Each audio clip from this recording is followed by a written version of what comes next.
Hi, everybody. I'm Dee Lisa. I'm the dream doula. I help people remember the intuition that comes every night in dream time so that they can live their most magical, mystical life while they're awake. And today I have Robin. Robin, introduce yourself. Hi, I'm Robin Foley. I am a money mindset coach. I'm also a portrait photographer for women. And I am so excited to talk to you because I know we have so many things to connect on. I know we were just talking like, what should we talk about money? Should we talk about women? Should we talk about coaching?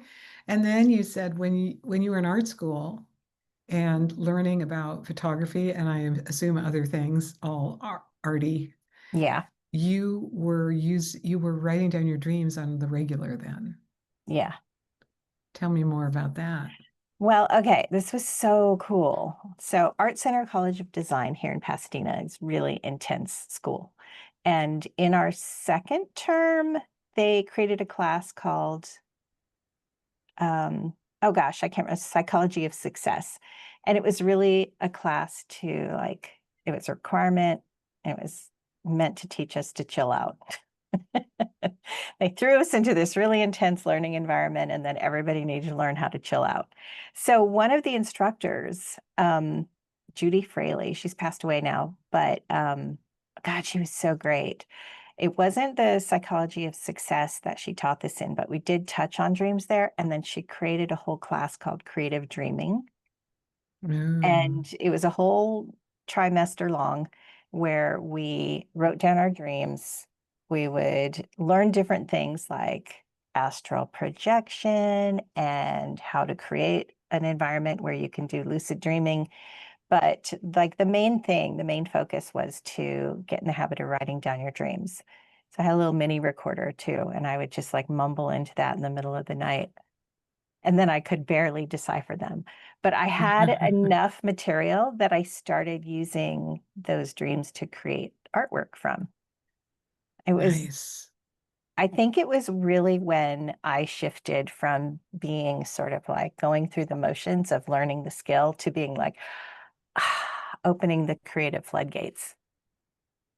It's so beautiful. And of course, you probably learned in art school or after that Salvador Dali was very influenced by his dreams. He would go into Yeah. the dream state on purpose. He would go into that liminal dreaming state between awake and asleep, and wake himself up with this clanging thing. Clanging. I heard a big key and a metal plate on his chest. Oh, Just yeah, yeah, because it would fall to the floor, right? when it fell and woke him up, he would draw what he was dreaming. And Whoa. that's probably why we get all of his beautiful, dreamy, drifty, melting clocks imagery. Because what are you dreaming in that space between awake and asleep and asleep and awake? That it's a really beautiful way to go. And so I imagine you made some really cool photographic artwork from your dreams. I did, and I continued doing that. Excuse me. I did grad school as well. Um, and I was working on a project. It was sort of when CD-ROM, interactive CD-ROM was becoming a thing. So in the 90s, mid 90s-ish. And what I wanted to do, and I was learning all sorts of software to do this, was to create a dream space because I really just wanted to be able to explain to somebody, to show them, like, this is how cool this was. I want you to Yeah. experience. And virtual reality was only an inkling of an idea at that point. But man, if it had been available, that would have been the perfect platform for it. It's like you were ahead of your time with what you dreamed up something that wasn't quite possible yet, except maybe somewhere deep in academia or in somebody else's, uh, scientific corner of the world. Yeah. Yes, Yes, wouldn't it be cool to take someone into our dreams? I People would tell think me they so. can do it. If you're a lucid dreamer, you can lucid dream with other lucid dreamers. I've heard that. I've heard it too. I've never experienced it except with my kids. One of my daughters asked me when she was about 4, she said, Mommy, which is real, when we're dreaming or when we're awake? Oh, Such a beautiful question. And I said, Well, what do you think? And she said, I think they're both real. And then we would say, the way we would say goodnight to each other for years after that is I'd say, "Good night, honey. I'll see you in dreamland." And she would Oh, sometimes say in the morning, "I saw you. I saw you oh, in dreamland. We were in the kitchen together. Do you remember?" It was really adorable. oh, I Um, love that. so whether or not I was really dreaming with her in the same dream space, maybe I was, but I didn't always remember. But I have had people tell me that they go to the same place and they know they're dreaming and they see the same people and they go to the same like neighborhood. They have their dream family or their dream things that they do over and over again. That is so interesting. I have a couple of dream environments that I go to repeatedly, whether it's like it used to be the inside of a big gray warehouse, some big gray space, lots of empty Mm-hmm. space, big and meandering. And I would go there repeatedly. And then I have a few other places like that. But I had a super cool experience the other night that I wanted to talk to you about. Oh, tell me more. So, there's a couple of stressful things happening in my life. And of course, there's stressful things happening in the world. But my dad has passed away.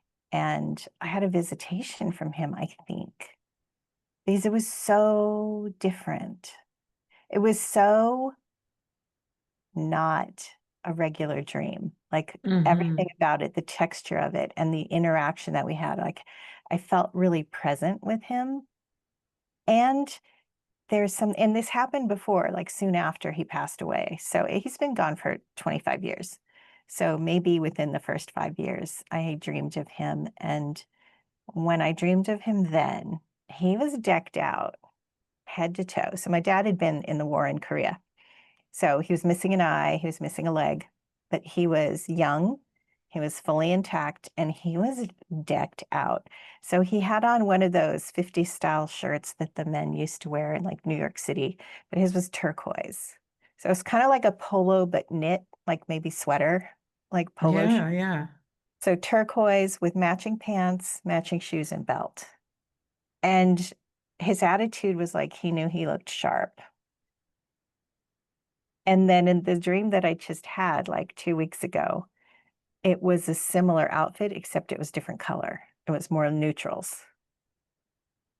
And same thing, he was fully intact. And I got to hug him, and it was so, I Oh, woke that's up so just like beautiful. with the best dream hangover from that, like lasted all day. It was so good. Well, I believe we can really visit our people, our loved ones who passed over in dreamland. It's not a dream, it's real. That we're in that whatever the energetic level of sleeping and dreaming is the vibrational level that people on the other side can come, like slow down their high vibrational energy down into that space that we're in, and they can really come and talk to us. And Mm, I've had I had the pleasure of interpreting dreams at an event this last Sunday, and six people told me their dreams. Three of them were from dead relatives. that's And so each one cool. of them was so moved to think that it wasn't just a dream, it was real. Yeah, Because that's the big question, isn't it, Robin? What is real? Is right. it is dreaming real? Yes. Is this waking life real? Yes. Is when we meditate real? Yes.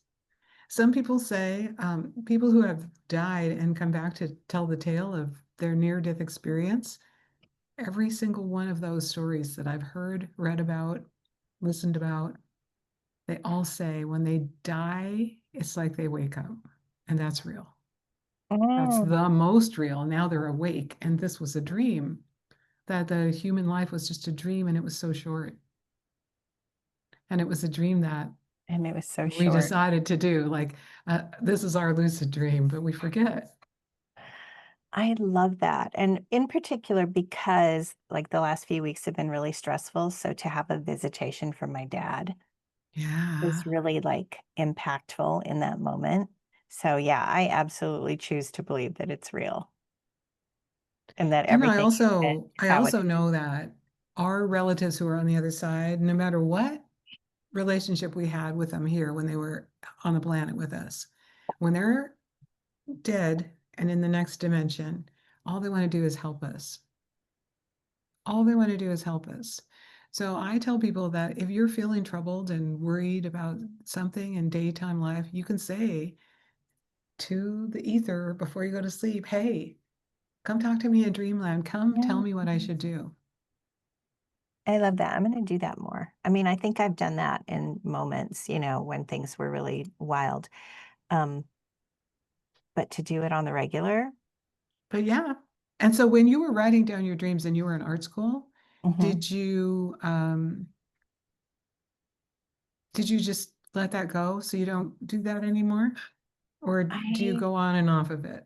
I don't do it unless there's something really intense, like what I just Mm, told you, where it's like really stands out. But I right. do share them. I'll talk about them with my husband. He's always down to hear me tell my crazy stories. That's cool. Yeah, I met a man in Seattle who's he was married for a while. When I met him, he was not married anymore, but he told me wistfully remembering his wife and how each morning they would get up and share their dreams Oh, over their cup of coffee or tea. so sweet. I have another crazy dream story, and then we can talk about whatever you want. We can keep talking about dreams the whole time. I don't care. Tell me more. But in this dream journal that I was keeping, and I had several, I had stacks of them. Hmm. Um, I had made some sketches. That was one of the things that we started to do. And then I started to make photographs. But this one was particularly wild. I was on a beach, and the beach went up and immediately went into some mountains that we could climb up and on. And it was these faces, and they were huge. So much so that, like, if this was my head, the little person on it would be about that tall. Like, that's the giant's head that was made out of this hillside. And they were six-sided shapes. And I drew the six-sided shapes, and I drew the faces and the hillside. And the three of us that were there was myself, my husband when we were just dating, and our roommate. We were in this dream, and but that was the significant thing, was this mountainous, hilly area that came up and out of the water and sort of grew into these giant faces. And then years later, like 4 years later, we were planning to get married and go on a trip, and we got married in Ireland. So we were planning on our trip and was looking through the travel book, like, here's Ireland, get excited about the sights and sounds of Ireland, and came across the Giant's Causeway, which is basalt columns that come out of the sea. And I think they go up a hillside. There's a whole cliff of them. We visited when we went there. And I was like, oh my God, I dreamed this. And basalt columns, they're about this big and they're six-sided. It was like, holy crap. I dreamed I had a premonition dream. It's so interesting when people dream something that hasn't yet happened, and you're like, "Oh, that's weird." Or maybe you even forget about it. And Hmm. then when you go see the thing that was in your dream, you're like, oh, Yeah. like Yeah. how what is that part of you that knows I don't this know. thing you've never seen? It was so wild. It was like maybe one of the when I really started to explore the idea that everything is literally all happening at once. Like, time is a construct so that we can just deal with being human, Yeah. but everything is happening, and we can see into other timelines.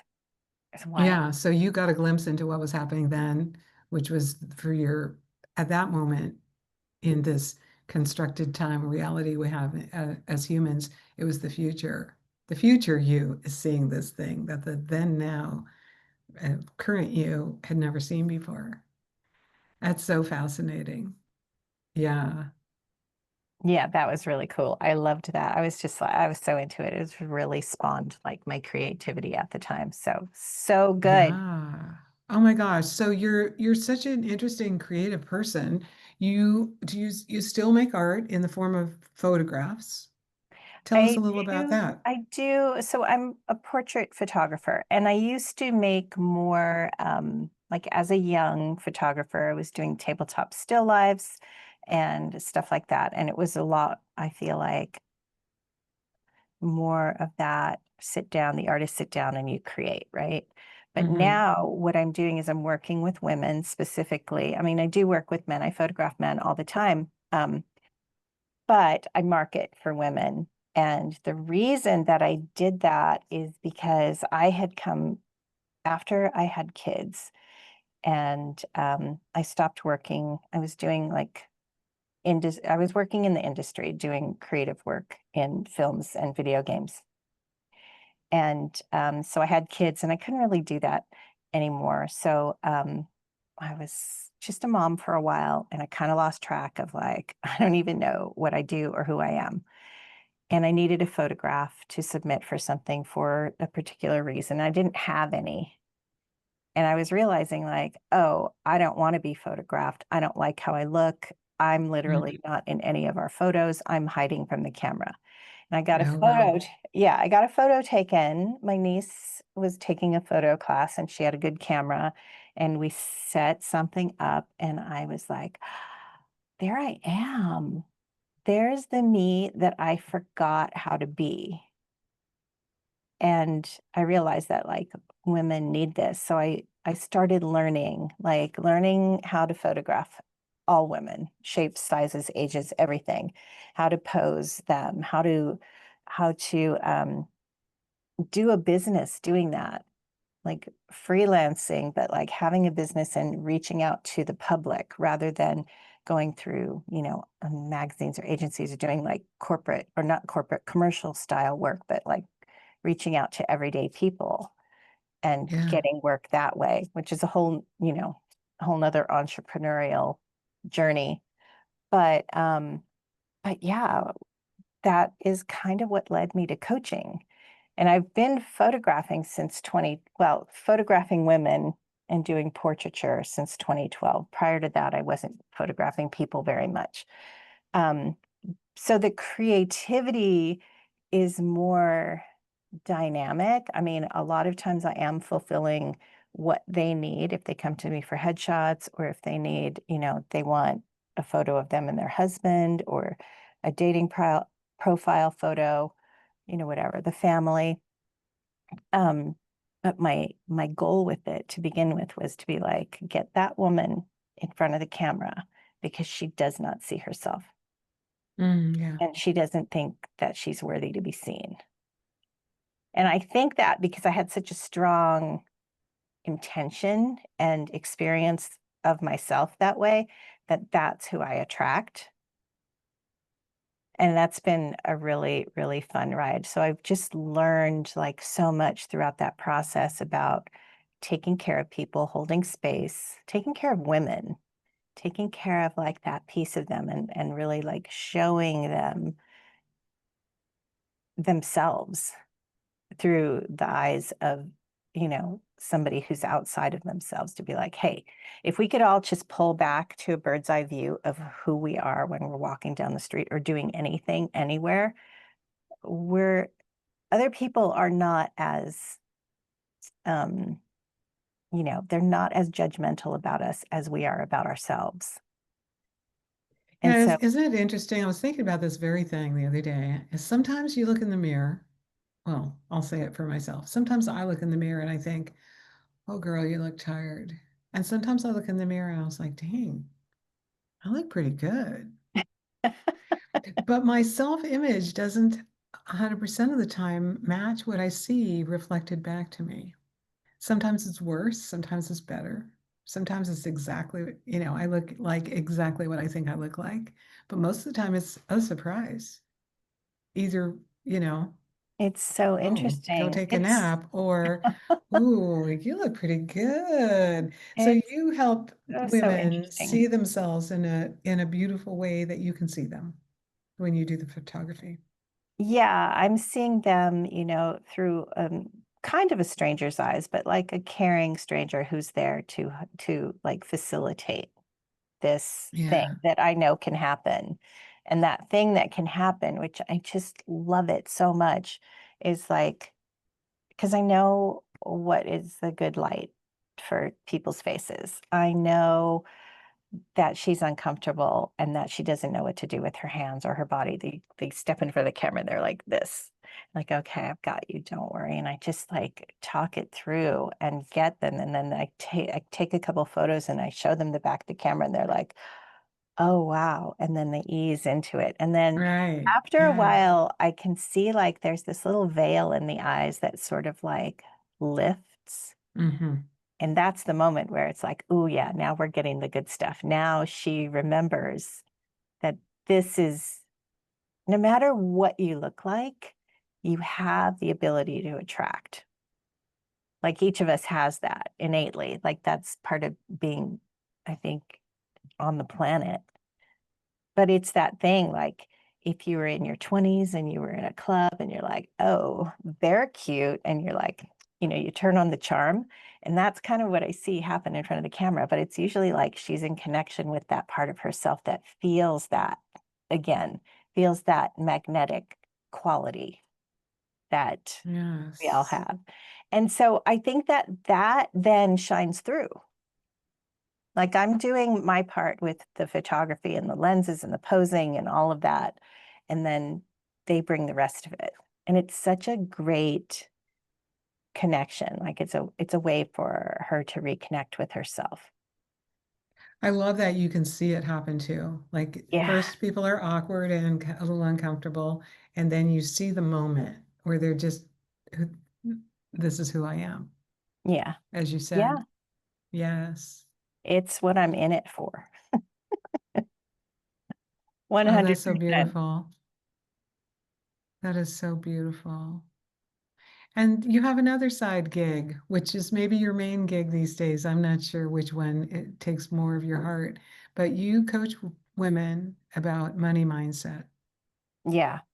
I So would say not only that's do my main women gig. think yeah, okay.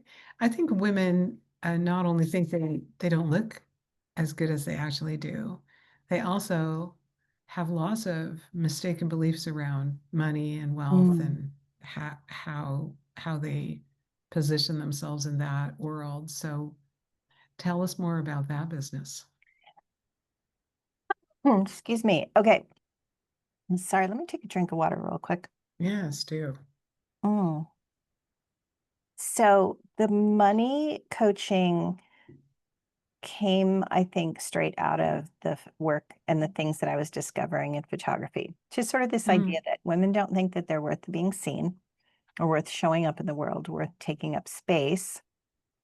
Um, and a lot of that with photography was based on I'm not as pretty as I was when I'm younger. When I was younger, I look older.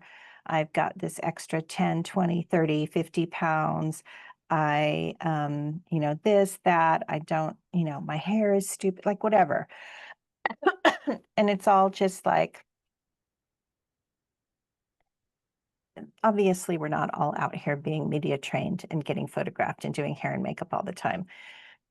But there is like this idea of having lost touch with your self-worth and your identity. And when I became a coach, I got certified as a coach in the pandemic because I couldn't obviously work one-to-one with people anymore. And I didn't know if it was ever going to end. So I was like, all right, I've had an idea that I wanted to do life coaching for a while. Let's just go get certified. And then I didn't know that I was going to go down the path of money mindset. But when it hit me that that was the right path to go, I was like, oh, obviously, because your self worth is directly related to your net worth. What you think you get to have or be or create in the world, like the space that you get to take up and your contribution is 100% related to that belief in yourself. And it totally affects your money. Totally it's affects like your money. anything. It's like that quote by sorry women, Henry Ford. if you think you can or if you think you cannot. Either way, you're right. Yeah, exactly. Yes. Exactly. So I just feel like as a whole, womankind is suffering under this um delusion that has been perpetuated upon us and we have given our unspoken permission to about what we get to have and how we get to operate in the world. And yes, these systems of oppression are very real, but we're also giving our unspoken permission by the way that we operate within them. So I'm looking for ways to like, that's why I love women only spaces. Yeah. They're amazing because of our ability to nurture and shore each other up. Well, So, two things came to mind while you were talking. One, I think it was only in the 1970s when women in the US could have their own bank accounts and credit cards yeah. without their father or their husband being a Ugh, cosigner, yeah, which just thinking about it pisses me off so I much. know. And in the 80s, I remember working in real estate where women could make just as much money, if not more, than the men. There was no glass ceiling for women versus men. Real estate brokers, many of them that were highly successful in residential real estate, were women. And one of my women real estate friends said to me once, I'm buying myself some diamonds. I'm not waiting for the men to do it. Mm, I was like, wait, what? She was buying herself a diamond ring. She wasn't getting married. She never did get married, but she bought herself the jewelry that she wanted. And I thought at the time, oh, do we have to wait for jewelry? Does the man need to buy it for us? Is that some rule? yeah, Isn't it interesting? So those kind of things are just in our psyche so deep that we don't even know we think that. yeah. And that we're adhering to that structure Yeah, by not questioning, by not applying any sort of critical thinking towards those things that seem to be how it is. yeah, yeah. So that, I mean, obviously there's like that's like the bigger picture, right? Of the work that I want to be doing in the world. And the sort of day to day is like, okay, let's help you get your feet underneath you. So sorry about that. Something's going on. Um, the day to day stuff is getting your foundational money stuff set for you, for yourself, for your independence, for your financial freedom. And some of the clients who I've worked with so far, funnily enough, are women who were headed for divorce, but afraid to divorce because they didn't feel like they could do it on their own. And just like working through the mindset part of that, because what I discovered is that if you can get through your mindset, the parts of you, those thoughts and beliefs that are blocking you from seeing what's true, is like it opens up and you realize like you're very resourced actually. We're all very not all of us obviously, but like in my individual cases, let's just keep it there, was like the blindness to what was already there. And Hmm. this sort of pie in the sky idea of this is what it has to be for me to feel safe and successful. And this is what I don't have access to. And realizing that neither of those things were true.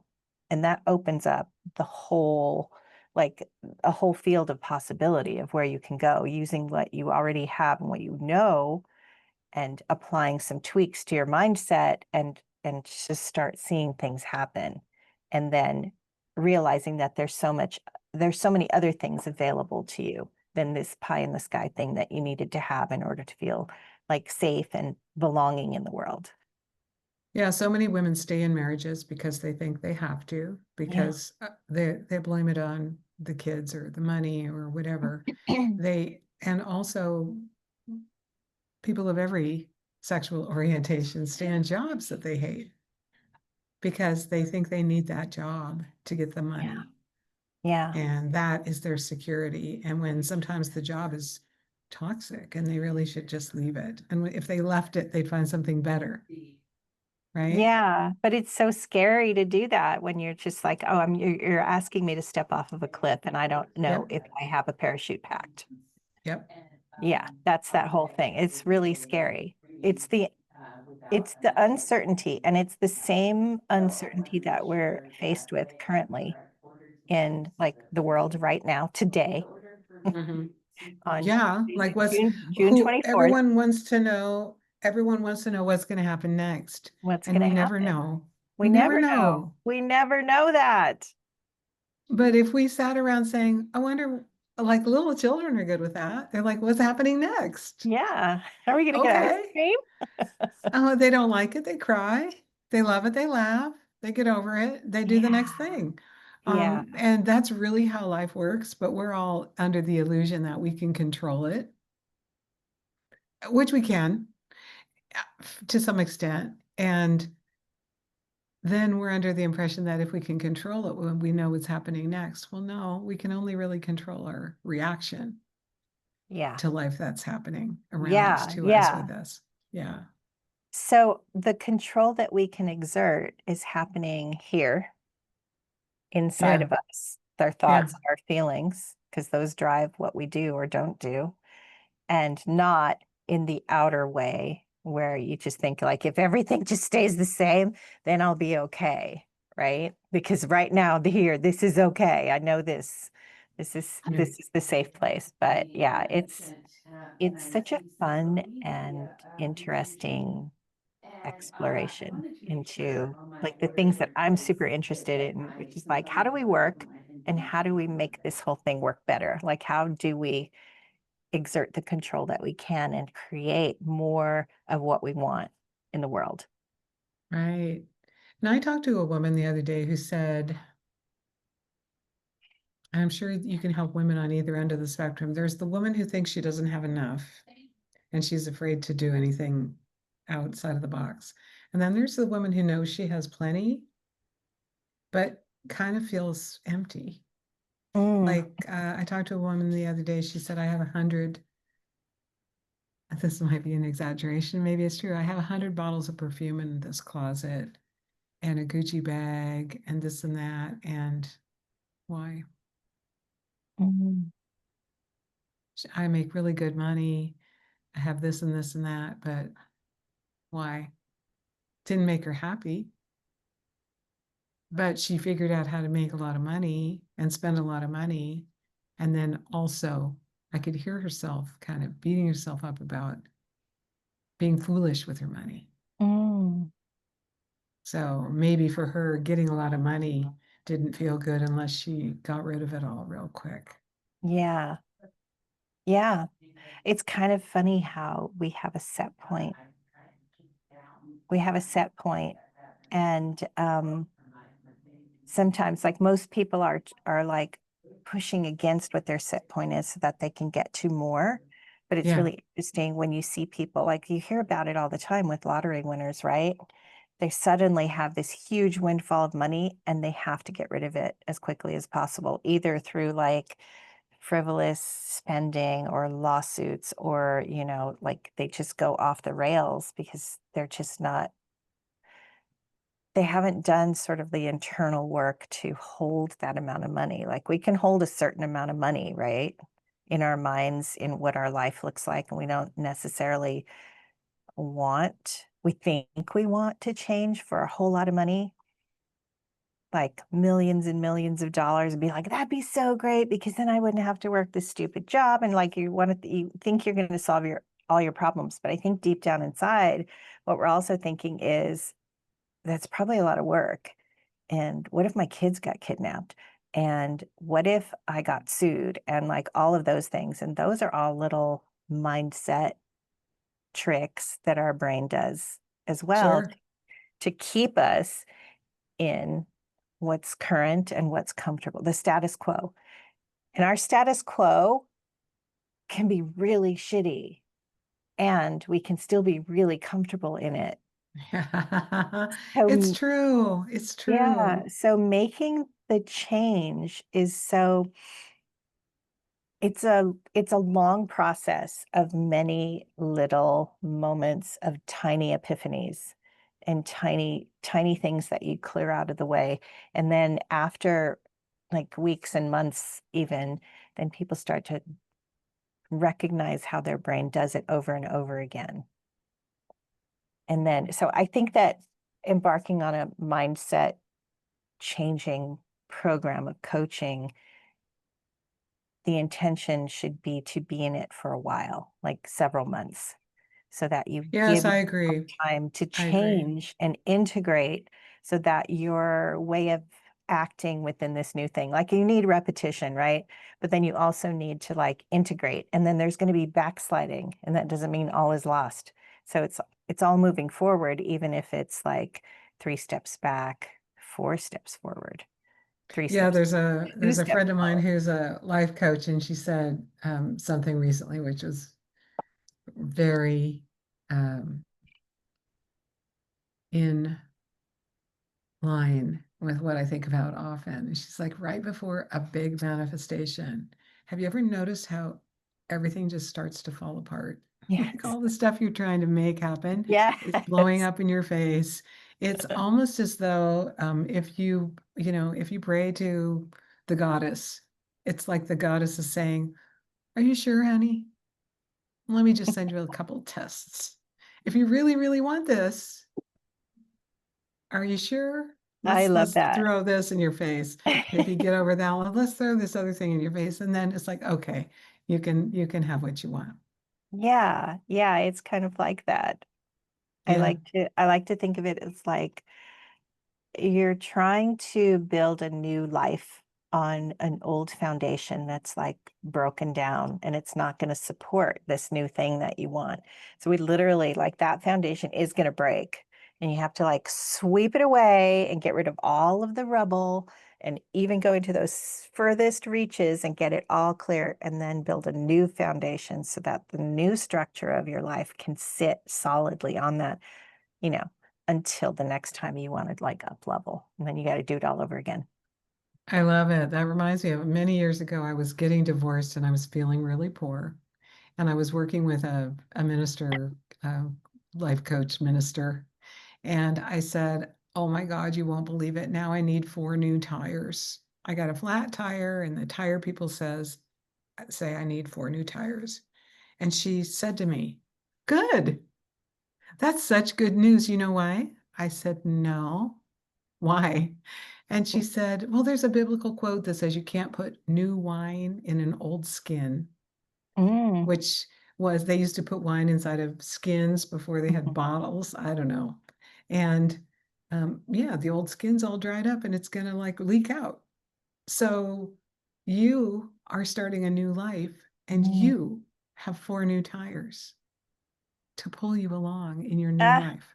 I love And I it. thought, all right, I I don't really like what it's doing to my bank account, but I like the metaphor so much. I was like, okay, 4 new tires, yay! I'm Yay. so happy. You can drive forward in your life and get where you want to go. Yeah. So sometimes it's tires, sometimes it's friends, sometimes it's a job, sometimes Yeah. it's something else that's just going up that looks like it's blowing up in your life, but really it's good news. Yeah. That I love it. I love to look at the silver linings of these things. I think there's a lot of value in there if we're not applying like toxic positivity. But I don't think that Yeah, that's what yeah. you're talking about. But I think a lot of people do dive into that toxic positivity area when you're really like, let's see, like when you, what is the phrasing?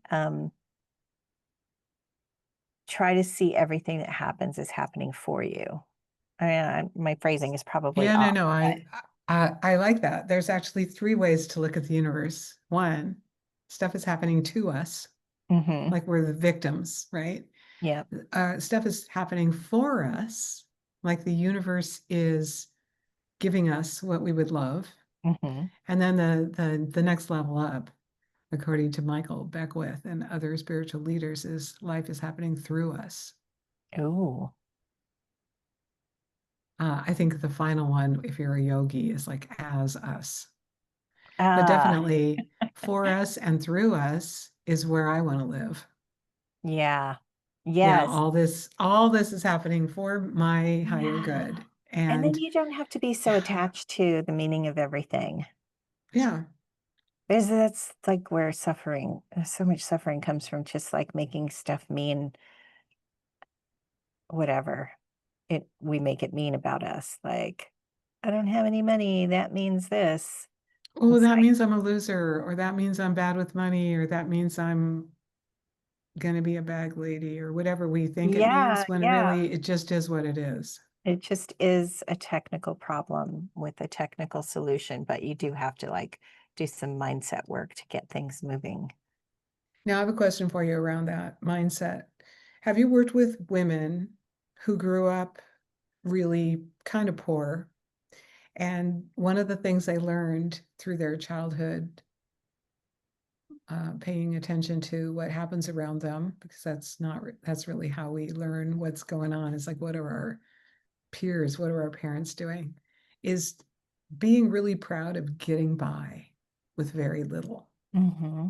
Does Yeah, that keep women stuck in a certain level? It's like, ooh, I can get by. absolutely. Yeah, absolutely. I think we can make ourselves, it can be our badge of honor Yeah. to make the most out of very little and to be so like delighted in it. And it's definitely something to delight in, but like if you want to have more income, create a bigger world for yourself, a bigger life for yourself that requires more money, more out, whatever it is, just this bigger thing, then you have to be able to look at that and go, okay, I see how I can do that. This is like my recipe for success, but that's not working for where I want to go now. So, Mm. yes, I have that. I'm going to put that in my back pocket and know that I can rely on that when I need to. Like, I'm a scrapper. I'll get out there and scrap if I have to. But Yeah. what if I decided to be a little bit more luxe and allow more to come in and not have to work as hard? Because I think as women, we really want to, we just are so trained to work, to over labor so Yeah. Oh, much. absolutely. Especially, So, I don't know about other generations, but the generation I'm in, there was some song. Wow. Who was it? Some musicophile will tell me. I'm a woman. I never let my man forget he's a man. I'm gonna go make the oh, yes. bacon. I'm Yeah. gonna Bring home the go bacon, fry it up in the pan. I remember right that. on. And it's like, okay, wait. I mean, I did that. I went to work when my daughter was 3 weeks old. 3 weeks. And 3 weeks old, that's Wow. enough maternity leave for me. It was like, Yeah. I'm Gotta self-employed. I need to work. go. I gotta go work. And I think I stayed home for 2 months with the second baby, but I was basically like work, work, work, work, work, come home, take care of the kids, do most of the laundry, Do more. clean the house if we didn't have a house cleaner, work, work, work. I was like always like there should be like a hub where I show up and like I go there and I give them my dry cleaning and then they give me my groceries and that was before the day you could have everything delivered. I was like, and it should be right where the daycare is, and then I just go there and go to work and then go back and but it was go here, go there, go do this other thing, do this other thing, and Mhm. then wonder why women would like turn around one day and say, I can't do this anymore. Yeah. I mean, that's why burnout is so prevalent right now because, yeah, women have been doing so much for so long, decades, millennia, even, I would Yeah. say. And and they're pissed off. Women are Yeah, they're pissed pissed off. And I remember reading, because I had both my kids at home, I remember reading The Diary of a Midwife, I think was the name of this book. But the woman, that was back in the day, early 1900s, late 1800s, where a lot of women had, 12 or 15 kids. Oh And my this God. woman's best part of her life, because she was a homemaker and a midwife. So people would call her for ailments and the babies are getting born, and she would go there on her horse, maybe it would take her a day to get to someone's house. And when her children were a certain age and could run everything for her, she had her best life ever. Mm. And then when her children were aged out and they had their own families and she was older and she didn't have young children to help her life got really hard again. Oh, And I thought, how interesting that you would like you'd want to have a lot of kids so the kids could help you so you could go have your yeah. life. Yeah. Yeah, yeah. Yeah. I But knew yes. I knew a woman a long time ago. Um, she was a documentary filmmaker, I think, or she had written a book, but I remember her talking about she was from an Irish family, Irish Catholic family, and there were a lot of kids. And she described her mom this way. She said, "Welcome to the world. You work for me." Oh, Now that's go do brutal. this. That's Yeah, go brutal. do that. And I thought 2, 2 kids were a lot, which I guess if you're doing it by yourself and you don't have any older kids to help you, then it is. Totally. Wow. Wow. Okay, any final thoughts? And then tell people how they can find you. Final thoughts are, I think that we are on a cresting wave of this evolution of humankind, especially womankind. Hmm. And it's important and it's good. And I really want everybody to stay focused on creating, leaning into beauty, leaning into joy, leaning away from worry. Not just right now, but I think always, as we waste a lot of energy worrying. And the bad shit is going to happen, but why spend your energy and your joy worrying about it now? Yeah. Just Oh, that's try to brilliant. be present and try to like create, like doing a lot of creating right now, like just creating beauty, creating Mm. interactions that are beautiful as well. And finding me, so on Instagram, I am robin.foley.coach. And so there's a lot of content there, but there's also my bio site link, which is linking to everything. So I have some free resources. I have a small course about finding your resilience mindset around money in these uncertain times. I launched it at the end of last year, just after Black Friday, in preparation for what was coming potentially, the Nice. uncertainty that is here. And yeah, so all of my links are there, and then there's a lot of really great content. I have a YouTube channel where I do little mini money things. So some of them are practical, some of them are mindset, some of them are manifestation related. So Sweet. And we'll put all those links in the show notes for people. thank you. Robin, it's been such a pleasure to talk to you about dreams, about art, about photography, about women and their mindset, and about money. We kind of touched on all Yeah, the little we bits of your did. life. So great. All Thank you right, so much. everybody. That was really delightful. It was great. So And good to bye for chat. now, everybody. Bye.